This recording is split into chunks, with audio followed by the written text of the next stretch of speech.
How to receive same call on two iPhones. Hey everyone, welcome back. In this video I will show you how to receive same call on two iPhones. So let's get started. First, as you have to open settings on your both iPhones. From settings section, make sure that your two iPhones has same Apple ID. Simply tap on your Apple account. After you confirm that on your both iPhones, from the settings you'll have to scroll down and tap on apps. From the app section, find out the application phone. After you find it, tap and open that.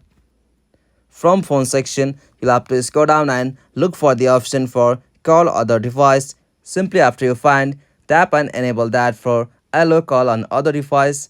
After you do this on your both iPhones, make sure both devices are connected to the same Wi-Fi network. And that's it. After you configure these settings, when a call comes to one iPhone, it will also ring on the other iPhone, as other iPhone is not in the same Wi-Fi, but that person can also review the call history from the phone app. So this is the method. If you found this video helpful, please make sure to like and subscribe for more videos like this. Thanks for watching. Have a good day.